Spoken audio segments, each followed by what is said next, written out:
Hello दोस्तों, हम पढ़ रहे हैं स्केलेटल सिस्टम, कंकाल तंत्र। कंकाल तंत्र दोस्तों बॉडी का वो सिस्टम जो हड्डियों के बारे में, जो आपको उपास्थ्यों के बारे में, बोन्स के बारे में, कार्टिलेजेस के बारे में, आपकी बॉडी के जो जॉइंट्स हैं उनके बारे में आपको जानकारी देगा। दोस्तों कल भी हमने इस टॉपिक की भूमिका बनाई सबसे पहले, उसके बाद बेसिक्स को क्लियर करते हुए आगे हम बढ़े थे और हमने स्केलेटल सिस्टम का एक्सियल स्केलेटन वाला पार्ट यानी अक्षीय कंकाल वाला जो हिस्सा है हम पढ़ चुके थे। दोबारा से मैं एक बार रिपीट कर देता हूं, एक बार वर्बली ओरली मैं आपको बता देता हूं कि दोस्तों हमने क्या समझा था। हमने समझा था कि दोस्तों हमारा जो स्केलेटल सिस्टम है, कंकाल तंत्र है, जनरली उसके दो पार्ट हैं।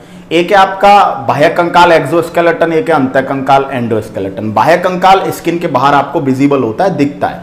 एंडोस्केलेटन जो है वो आपके स्किन के नीचे ढका रहता है। क्लियर? दोनों का ही काम है बॉडी को मजबूती देना, स्ट्रेंथ प्रोवाइड करना, हमारे इंपॉर्टेंट और लचीले जो कुछ ऑर्गन्स हैं उनको, अंगों को सुरक्षा प्रदान करना और दोस्तों हमें एक मजबूत ढांचा प्रदान करना, एक मजबूत फ्रेम हमारी बॉडी की बनाना। बाह्य कंकाल में आपके नाखून, आपके बाल, पशुओं के अंदर जो खुर है, हूप्स, पशुओं के सींग, हॉर्न्स, और पशुओं में भी बाल होते हैं, हेयर्स वगैरह, वो साथ ही साथ मछली के अंदर शल्क, स्केल्स, पक्षी के अंदर चोंच, बीक, साथ ही साथ फेदर्स यानी पंख, और कह सकते हो आप लगभग यही। तो ये सब किसके बने होते हैं दोस्तों? केराटिन प्रोटीन के बने होते हैं और ये बाह्य कंकाल का हिस्सा है, एक्सोस्केलेटन का पार्ट है। कीटों का कवच जो कि काइटिन का बना होता है वो भी एक्सोस्केलेटन है। अंतः कंकाल की बात करें तो दोस्तों हमारा एंडोस्केलेटन 206 हड्डियों से बना है एडल्ट के अंदर, वयस्क के अंदर, और 206 हड्डियों में जो 80 हड्डियां हैं वो अक्षीय कंकाल एक्सियल स्केलेटन में आती हैं। अक्षीय कंकाल में हमारा सिर 29 बोन्स, 29 अस्थियां, चेस्ट बोन, स्टर्नम हो गए 30, रीढ़ की हड्डी जिसमें बच्चे में 33 और एडल्ट में 26 बोन्स होती हैं, हो गया 56 और दोस्तों 24 हमारे क्या होती हैं? रिब्स, जो कि पीछे वर्टिबल कॉलम से रीढ़ की हड्डी से कनेक्ट होती हैं और आगे कनेक्ट होती हैं चेस्ट बोन स्टर्नम से। क्लियर? तो 24 आपके रिब्स, 26 आपके क्या वर्टिबल कॉलम की बोन्स, रीढ़ की हड्डी की अस्थियां जिन्हें कशेरुकाएं यानी वर्टिब्रीज कहते हैं, हो गए कितने? 50 और चेस्ट बोन स्टर्नम ये हो गई दोस्तों क्या? 51, और 51 के बाद आपके हेड में कितनी बोन्स है बताइए? 29। 51 एंड 9 हो गए 60 और 20 आपके हो गया 80। तो ये जो हिसाब है आपका, ये आपको एक्सियल स्केलेटन अक्षीय कंकाल की जानकारी देता है। एक बार मैं देख लेता हूं बच्चे हमसे जुड़े हैं, ठीक है, और क्या क्या हम पढ़ रहे हैं देखिएगा। चलिए बच्चों, तो अब बात को बढ़ाते हैं आगे। देखिएगा, अभी हमें पढ़ना है उपांगीय कंकाल के बारे में, और उपांगीय कंकाल को अभी हम पढ़ना स्टार्ट करते हैं। आज की क्लास में टॉपिक आपका ये एंड हो जाने वाला है। देखिएगा, उपांगीय कंकाल दोस्तों, अपेंडिकुलर स्केलेटन, पहले भी कह चुका हूं कि उपांगीय कंकाल में आपके कौन कौन आने वाले हैं? उपांगीय कंकाल में आपके हाथ और पैर आने वाले हैं। देखिएगा सबसे पहले, क्लियर? उपांगीय कंकाल अपेंडेजेस जिनको बोला जाता है उप अंग, जो अक्षीय कंकाल के बाद उप जुड़े हैं, बाद में जुड़े हैं, हाथ दोनों और आपके दोनों पैर। क्लियर? तो उपांगीय कंकाल में सबसे पहले हम बात करते हैं हाथ की। दोस्तों हाथ को आप देखिए क्या क्या कहेंगे। हाथ को आप अग्रपाद कहेंगे, फोर लिम्ब कहेंगे। क्लियर? और प्रत्येक अग्रपाद में कितनी बोन्स है बताइए? 30 इसमें और 30 इसमें, कितनी हो गई बताइए? 60। ठीक है, अब 30 में मैं आपको बेसिक सी एक जानकारी दे देता हूं। देखिए, ये यहां से यहां तक, कंधे से लेके और आपके एल्बो तक, ये है आपके ह्यूमरस। इसको आर्म बोन बोलते हैं। क्या बोलते हैं? आर्म होता है भुजा, आर्म बोन।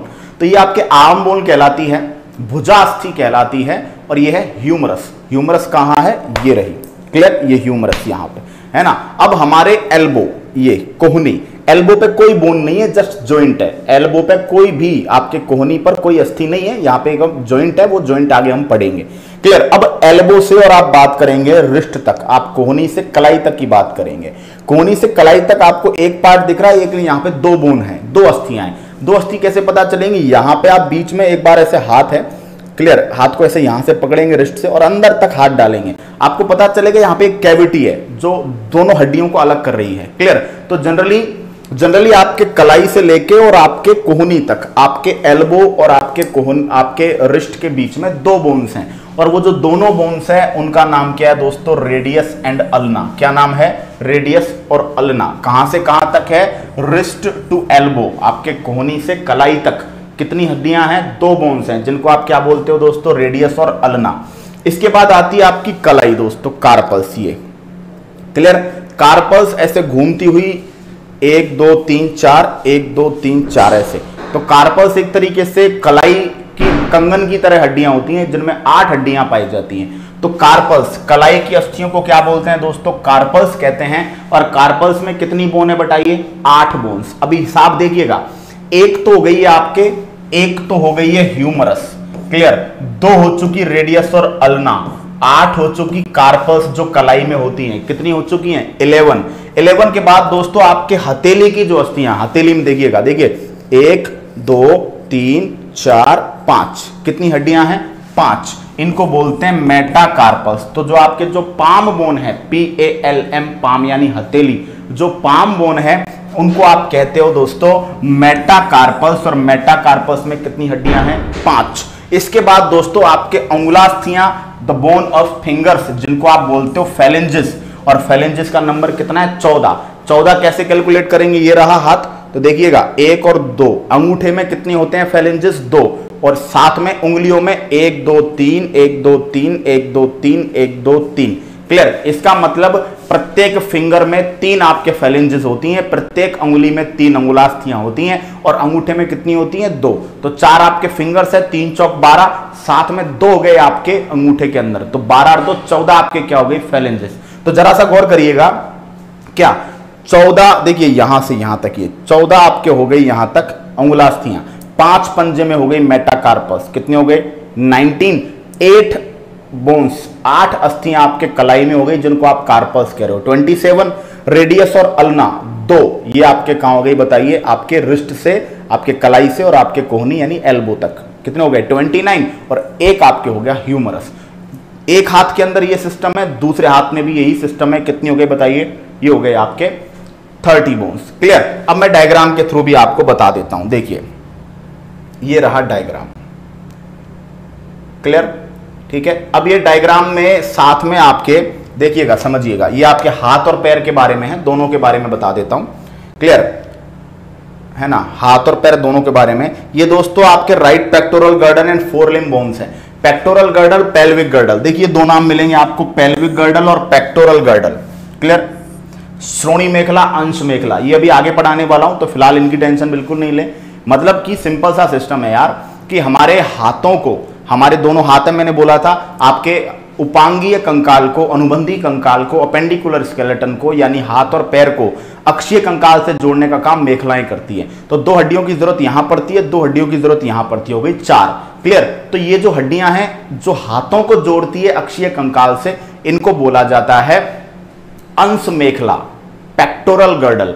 और आपके पैरों को जो जोड़ती है आपके एक्सियल स्केलेटन से, उनको बोला जाता है पेल्विक गर्डल। तो इस डायग्राम में आपके अंश मेखला की हड्डियां भी दी हुई हैं, जिनको क्लेविकल और क्या बोला जाता है? स्कैपुला। क्लियर? ये दोनों हड्डियां अंश मेखला की हैं, ये अग्रपाद की अस्थियां नहीं है, ये आपके पेक्टोरल गर्डल की है। ठीक है। अब हाथ की बात करते हैं। देखिए हाथ में ये हो गई आर्म बोन, ये आपके भुजा अस्थि है, जिसका नाम लिखा हुआ है यहां पर, क्या दोस्तों? ह्यूमरस। क्या लिखा हुआ है? भुजा अस्थि का नाम ह्यूमरस। उसके बाद दोस्तों ये आपके कोहनी हो गई, और ये आपके कलाई। तो कोहनी से कलाई तक आपके कितनी बोन है बताइए? 2 हैं, रेडियस और अल्ना। ये क्या है? आपके एल्बो। और ये क्या है? आपके रिस्ट। कितनी हड्डियां हैं बताइए? 2। क्लियर? कलाई की अस्थियों की बात करें तो कार्पल्स है दोस्तों, कितनी हड्डियां? 8। पंजे में कितनी हड्डियां? 5, मेटाकार्पस। और अंगुलास्थियों की संख्या कितनी बताइए? 14। 14 और 5 19, 19 और 8 27, 28, 29, 30। क्लियर? स्कैपुलर क्लेविकल जो है, इनको अंश मेखला, पेक्टोरल गर्डल में समझेंगे आज ही की क्लास में, थोड़ी देर बाद में। ठीक है? क्लियर? ये हो गई हाथ की बात। इसी तरह जो आप इलियम, इस्चियम, प्यूबिस ये देख रहे हो, ये जनरली पैर की नहीं, ये पेल्विक गर्डल की बोन है। किसकी बोन है? पेल्विक गर्डल, जो आपके श्रोणी मेखला की अस्थियां हैं। और इन तीनों को मिलाकर कॉक्सल बोन कहते हैं, हिप बोन, कूल्हे की अस्थि, हिप बोन। क्या बोलते हो? Hip bone. तो जनरली हिप बोन या कॉक्सल बोन जो कि बनी होती है इलियम, प्यूबिस और स्ट्रियम से, ये पेल्विक गर्डल में, श्रोणी मेखला में आती है। पैर की अस्थियों की हम बात कर रहे हैं अभी, क्लियर। पैर की अस्थियों की बात करते हैं। आप कहेंगे सर सैक्रम कहां से आ गई यहां? सैक्रम देखिए पैर स्टार्ट हो रहे हैं, और सैक्रम क्या है? रीढ़ की हड्डी की सबसे लास्ट कशेरु का सैक्रम, वो आपके पैरों के साथ जॉइंट मेट करती है, ठीक है। तो इसलिए सैक्रम कहां से आई है? ये रीढ़ की हड्डी की है। तो ये जॉइंट बन रहा है ना पूरा, इसलिए बताया गया। अब मैं पैर की अस्थियों की बात करता हूं। पश्चपाद में दोस्तों जांग की अस्थि, थाई बोन। पश्चपाद में, पैर में सबसे पहले जांग की अस्थि, और जांग की अस्थि थाई बोन है जिसका नाम फीमर है, शरीर की सबसे लंबी अस्थि है, क्लियर। अब बात आती है घुटने की दोस्तों, नी, घुटना। अब जैसे हमारे कोहनी की जब बात कर रहे थे तो यहां पे कोई हड्डी नहीं थी, लेकिन दोस्तों जो घुटना है ना, यहां पे एक बोन है जिसका नाम है पटेला, और पटेला को बोलते हैं नी कैप। क्या बोलते हैं? Knee cap. ये घुटने के ऊपर एक कैप की तरह, एक टोपी की तरह होती है, इसलिए इसको क्या बोलते हैं? नी कैप, पटेला बोन। और दोस्तों कोहनी से लेके और एडी तक आपके कौन कौन सी बोन पाई जाती है? Tibia, fibula. ये कहां पाई जाती है? आपके पश्चपाद में। अब जरा सा गौर करना, पैर में, हाथ में, दोनों में हड्डियां 30-30 हैं, क्लियर। कोहनी पे हड्डी थी नहीं, लेकिन यहां पे एक हड्डी बढ़ गई, इसका मतलब नीचे कहीं ना कहीं एक हड्डी का नंबर कम आएगा, क्योंकि 30 ऐड है, योग कितना है? 30, क्लियर। एक बोन यहां पे बढ़ गई, तो यहां समझिएगा टार्सस। टार्सस बोला जाता है दोस्तों एडी या टखने की अस्थि। एडी या टखना जो होता है, एंकल बोन, इसको क्या बोला जाता है? टार्सल। और टार्सल की कितनी हड्डियां हैं? 7। गौर करना, यहां कलाई में कितनी हड्डियां थी? 8। अरे मिला के देखो यार, देखो कंधे से जुड़ती है तो ये ह्यूमरस हो गई, इधर कमर में जुड़ती है तो ये फीमर हो गई। तो ह्यूमरस और फीमर लगभग एक जैसे हैं। जैसे हमारे कोहनी, ऐसे पैर में घुटना है। कोहनी पे कोई बोन नहीं है एल्बो पे, लेकिन नी पे आपके नी कैप, पटेला है, ठीक है। जैसे हाथ में यहां रेडियस अल्ना है, वैसे पैर में टिबिया, फिबुला है। जैसे हाथ में कलाई होती है, ऐसे पैर में आपके एडी होती है।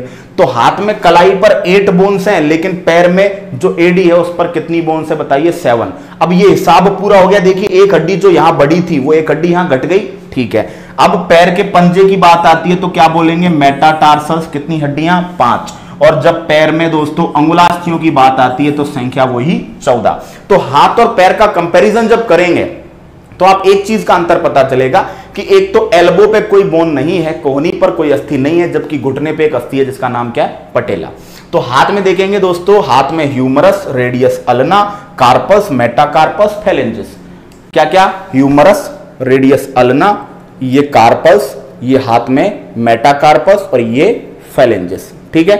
इसी तरह पैर में दोस्तों, पैर में जांग पे फीमर, घुटने पे पटेला, उसके नीचे टीबिया, फिबुला, आपके एडी के अंदर टार्सस, पैर के पंजे में मेटाटार्सस, और दोस्तों उसके नीचे अंगुलास्थियां जो कि 14। कैलकुलेशन करिए, 14, 5, 19, 19, 7, 26, 28, 90, 29 और 30। हिसाब पूरा 30 का कंप्लीट हो चुका है। ओके। आशीष गौड़, हमारे बहुत सारे ऐसे जॉइंट हैं जो 2 हड्डियों से मिलकर बने हैं। देखो समझो, मान लीजिए एक बोन आपकी ऐसे है और दूसरी बोन ऐसे, इसमें फिट हो गई, तो बन गया ना जॉइंट, प्रॉपरली बन गया, ये इस पे घूमेगी, ऐसे बन गया, किसी तीसरी बोन की जरूरत नहीं पड़ी। तो जॉइंट को बनाने के लिए आपको अलग से स्पेशल बोन की जरूरत नहीं है। ऐसे काफी सारे आपको मैं एग्जांपल बताऊंगा, टेंशन आप बिल्कुल ना लें, क्लियर। तो क्या ये डायग्राम में आप हाथ और पैर की बोन्स के बारे में समझ गए?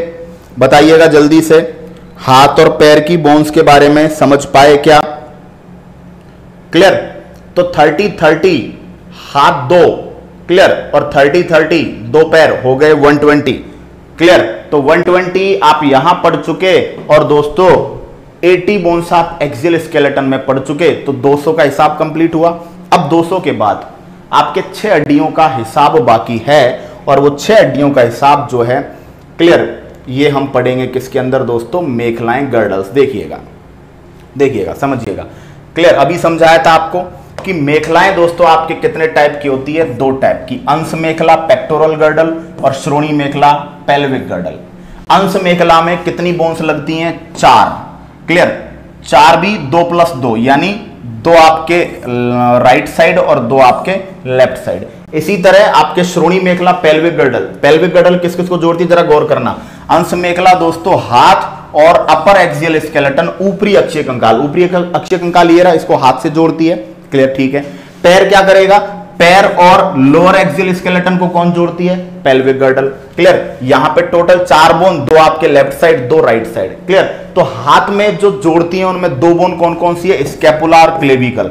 दोस्तों स्कैपुला जो है ये 3 कोने वाली एक बोन है, इसको शोल्डर ब्लेड के नाम से जानते हैं। ये ब्लेड की तरह नुकीली होती है, शोल्डर यानी कंधे पर होती है, इसलिए इसको क्या बोलते हैं दोस्तों? शोल्डर ब्लेड कहते हैं। और दोस्तों क्लेविकल, इसको हंसली कहते हैं, इसी को ब्यूटी बोन कहते हैं, इसी को कॉलर बोन कहते हैं। दोस्तों ये वो बोन है जिसके ऊपर आपकी कॉलर रखी रहती है। आपकी ये कॉलर है तो यहां पे देखिएगा, ये रही, ये एकदम ऐसे होती है, ऐसे। क्लियर? ऐसे ये बोन होती है एकदम सीधी, है ना? मतलब सीधी का मतलब एकदम तिर्यक होती है जरा सा, यहां पे मैं बता सकता हूं ये वाला। क्लियर है ना? अब इसको ब्यूटी बोन क्यों कहा है? सुंदरता की अस्थि क्यों कहा है? इसलिए कहा है क्योंकि दोस्तों जो लोग थोड़े मतलब अच्छे शरीर वाले होते हैं, सुडौल शरीर होता है, उनमें कॉलर जो होती है ना वो इस हड्डी के ऊपर आती है, तो एकदम कॉलर मतलब सेट सी लगती है। क्लियर?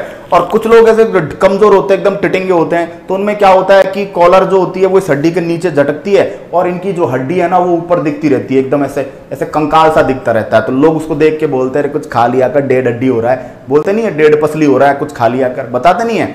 तो ये वही सिस्टम है, कॉलर बोन, ब्यूटी बोन। बचपन में कुछ बच्चे होते हैं जो बहुत छोटे होते हैं, उनको गर्दन वगैरह में कोई झटका लग जाता है तो ये जो बोन है क्लेविकली डिसलोकेट हो जाती है, उसको बोलते हैं हंसली जाना।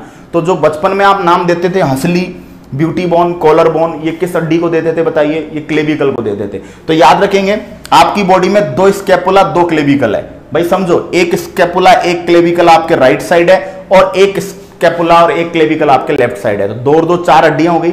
इसी तरह जब आप पैरों को जोड़ेंगे, कहां पर? जब पैरों को जोड़ेंगे कमर के साथ, है ना, निचले अक्षीय कंकाल के साथ, तो दोनों तरफ एक एक हड्डी लगती है, लेकिन हकीकत में वो एक एक बोन नहीं है, वो 3 छोटी छोटी हड्डियों से मिलकर बनी है, लेकिन एक के रूप में उसको कॉक्सल बोन या हिप बोन कहते हैं, कूल्हे की अस्थि। लेकिन इसमें 3 बोन होती हैं, इलियम,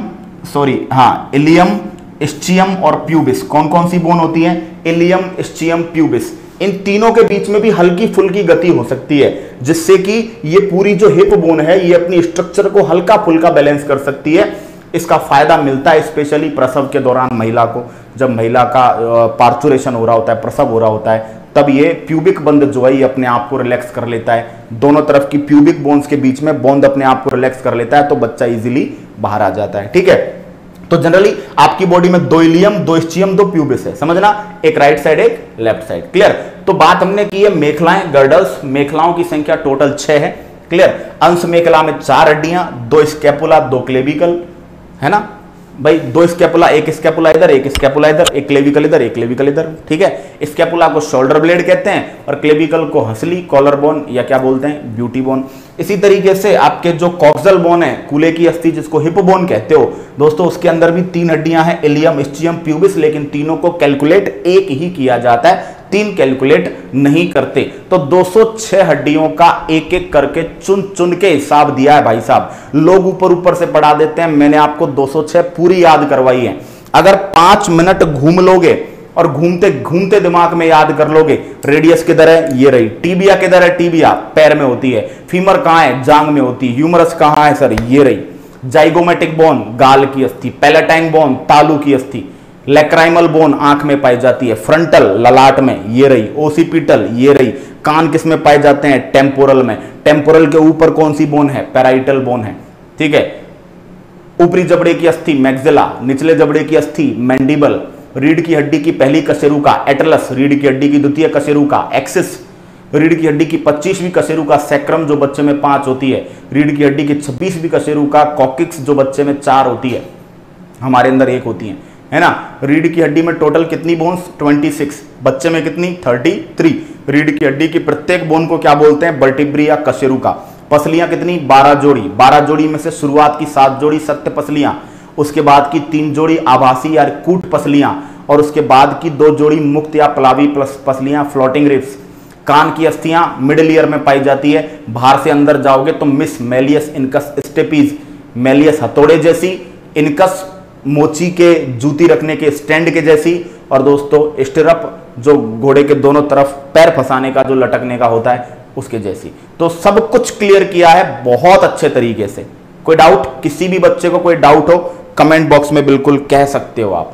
कंटेंट में मैं फिर कह रहा हूं कोई पंगा ना आज ले सकता है, ना 2 साल बाद लेगा, ना 5 साल बाद लेगा, कंटेंट कंप्लीट है। ठीक है, अब आगे क्या हमें पढ़ना है देखते हैं दोस्तों। टॉपिक देखिए, है ना, अस्थियों के बारे में एक चीज दोस्तों, ब्लड के बारे में आपने पढ़ा था कि ब्लड एक प्रकार का तरल संयोजी ऊतक है। उसी तरह हड्डियां आपके क्या हैं, सॉलिड कनेक्टिव टिश्यू है, ठोस संयोजी ऊतक है। और ये इंपॉर्टेंट चीज है कि अस्थियों की उत्पत्ति भ्रूण के किस भाग से होती है। जैसे आपका हार्ट और जैसे आपका ब्लड मीजोडर्म से बना था, उसी तरीके से आपकी बोन्स भी किससे बनी होती है, मीजोडर्म से बनी होती है। अब कुछ काम की बातें हैं जो जॉइंट्स के बारे में हम समझते हैं दोस्तों, ये लीजिएगा, क्लियर है ना। इसके बाद जॉइंट्स के बारे में नीचे भी मैं बताऊंगा आपको। दोस्तों जॉइंट आपके 2 टाइप के होते हैं सिंपली, एक मोबाइल जॉइंट और दूसरे अमोबाइल जॉइंट, अचल संधि और चल संधि।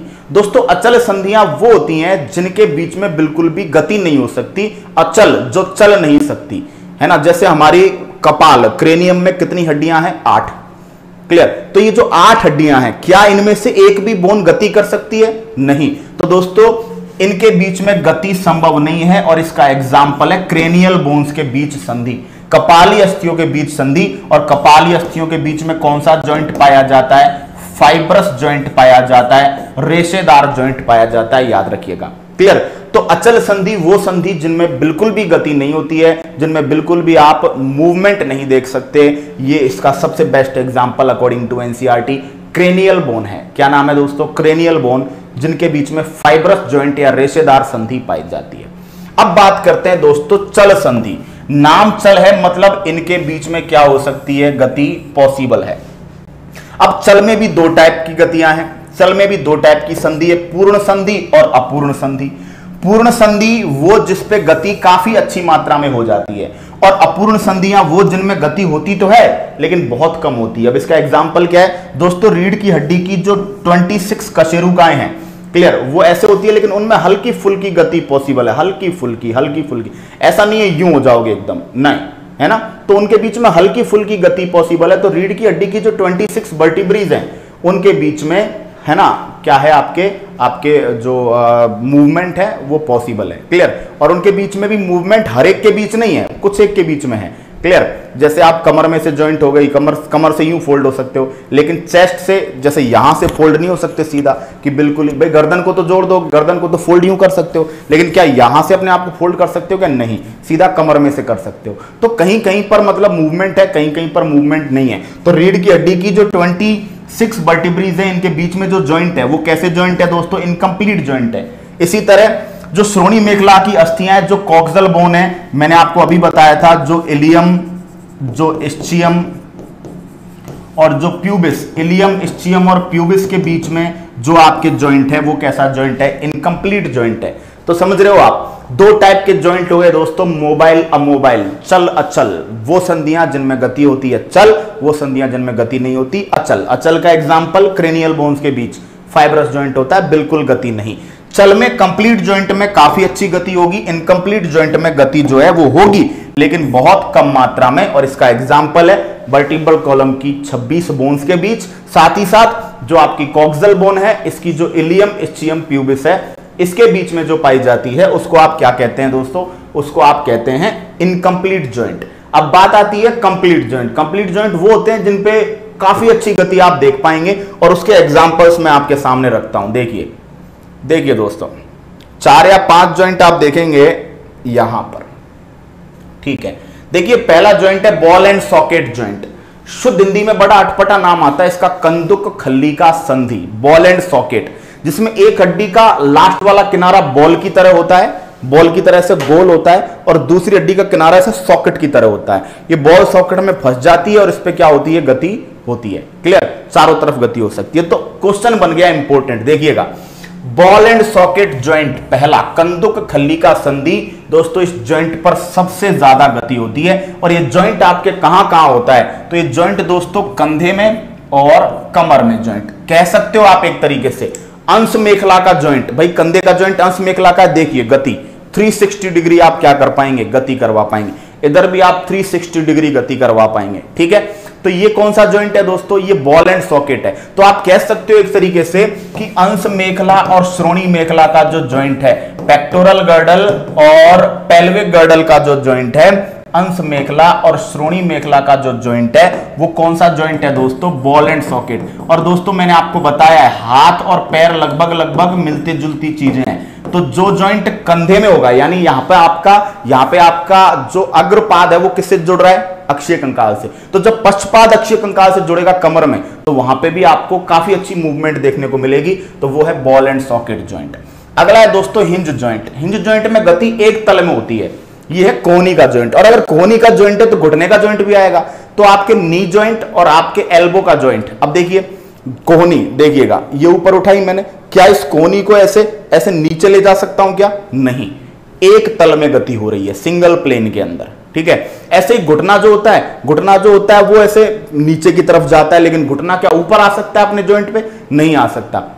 तो दोनों में एक तल पे गति होती है, इसको हिंज जॉइंट बोला जाता है। तो एग्जांपल याद रखेंगे, बॉल एंड सॉकेट जॉइंट आपके शोल्डर में और आपके कमर के अंदर, हिंज जॉइंट आपके घुटने का जॉइंट है और कोहनी का जॉइंट है। सबसे ज्यादा गति बॉल एंड सॉकेट पे होती है।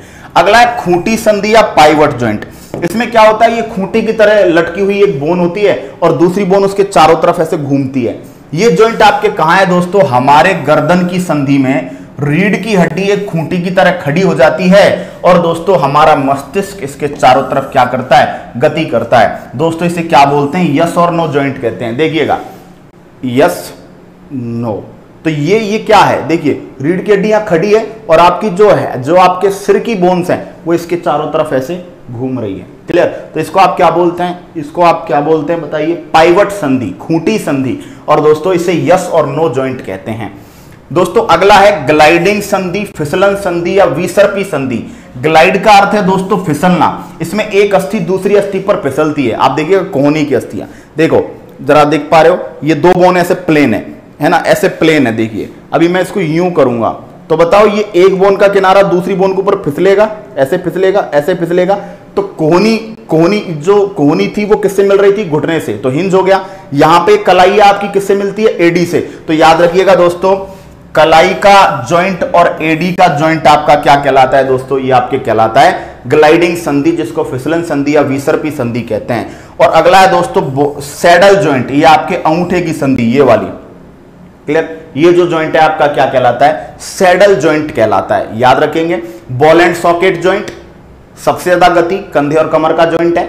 हिंज जॉइंट एक तल में गति होती है, घुटने और कोहनी का जॉइंट है। खूंटी संधि गर्दन का जॉइंट है, यस और नो जॉइंट कहते हैं। ग्लाइडिंग संधि जो होती है, फिसलन संधि, एक बोन दूसरी बोन पर फिसलती है, ये आपके कलाई और एडी में पाया जाएगा, रिस्ट और आपके एंकल पे। और जो सैडल है इसको आप अंगूठे की संधि कहते हैं। आगे चीजों को समझेंगे दोस्तों, ये समझ लीजिएगा बॉल एंड सॉकेट जॉइंट को क्या बोलते हैं, गोलाकार संधि, है ना। नाम दूसरा भी याद रखिएगा, बॉल एंड सॉकेट को गोलाकार संधि स्फेरिकल जॉइंट और ग्लाइडिंग संधि को प्लेन जॉइंट कहते हैं। वेरी वेरी इंपॉर्टेंट क्वेश्चन दोस्तों, बोन का बोन से संबंध, अस्थि का अस्थि से जॉइंट क्या कहलाता है, लिगामेंट कहलाता है। याद रखिएगा, हिंदी में शायद कांडरा या स्नायु ऐसा कुछ नाम है, इंग्लिश आप फोकस करें। अस्थि का अस्थि से जॉइंट, बोन का बोन से जॉइंट क्या कहलाता है, लिगामेंट।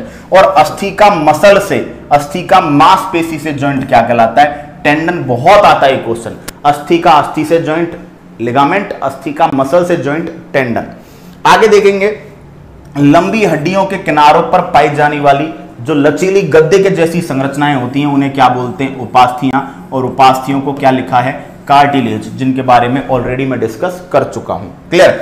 अस्थियां कैल्शियम और फास्फोरस की बनी होती हैं, या फिर आप क्या कह सकते हो, कैल्शियम फास्फेट। और कैल्शियम फास्फेट का सूत्र होता है Ca3PO4 का होल ट्वाइस, ये आपके कैल्शियम फास्फेट का फॉर्मूला है। हड्डियों में दोस्तों कौन सा फास्फोरस पाया जाता है, व्हाइट फास्फोरस। व्हाइट फास्फोरस जो होता है वो प्रतिदीप्तिकारी होता है, स्फुरदीप्तिकारी होता है, फ्लोरिसेंट होता है। यानी श्वेत प्रकाश, व्हाइट फास्फोरस जो होता है, सफेद फास्फोरस पर प्रकाश पड़ेगा तो वो चमकेगा। तो दोस्तों अक्सर जो पूर्णिमा के आसपास की रात होती है वो चांदनी रात होती है, और उस समय शमशान घाट में अगर किसी व्यक्ति की हड्डियां पड़ी हुई हैं तो पूर्णिमा की जो चांदनी रात है वो उसकी जो चांदनी है वो उस पर पड़ेगी। तो दोस्तों उनमें व्हाइट फास्फोरस जो होता है वो लाइट के अगेंस्ट लाइट देगा, प्रकाश के विपरीत प्रकाश देगा। तो ऐसा लगेगा कि शमशान घाट में चिंगारी उठ चुकी है, शमशान घाट में आग लग रही है, वो हकीकत में क्या होता है दोस्तों? क्वेश्चन आता है फायर ऑफ ग्रेवयार्ड, शमशान घाट की आग किसे कहते हैं, शमशान की आग किसे कहते हैं? तो व्हाइट फॉस्फोरस को कहते हैं, क्योंकि दोस्तों व्हाइट फॉस्फोरस शमशान घाट में चमकता है अपनी फ्लोरिसेंस नेचर के कारण। हड्डियों के बीच का जो खोखला विसरल स्पेस है, हड्डियों के बीच का जो खोखला स्थान है, उसको दोस्तों बोन मैरो या क्या बोलते हैं, अस्थि मज्जा। और दोस्तों रुधिर का एवं सभी रुधिर कणिकाओं का निर्माण, आपसे पूछा जाए शरीर में रुधिर का निर्माण कहां होता है, आप बोलेंगे बोन मैरो, है ना। और आरबीसी आपको पता है रेड बोन मैरो लाल अस्थि मज्जा में बनती है, डब्ल्यूबीसी आपके पीली अस्थि मज्जा में बनती है। क्लियर भाई, पार्ट तो है ही उसके अंदर बनने का, साथ में थाइमस ग्रंथि और प्लीहा भी है, लेकिन पीली अस्थि मज्जा में बन रही है। इसी तरह आपके प्लेटलेट भी बोन मैरो में बनती है।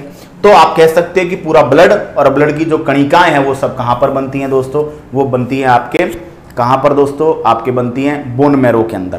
क्लियर। आगे मैं आपको एक चीज की तरफ ले जाता हूं, देखिएगा जरा, ये टॉपिक का आपके लास्ट सेक्शन है।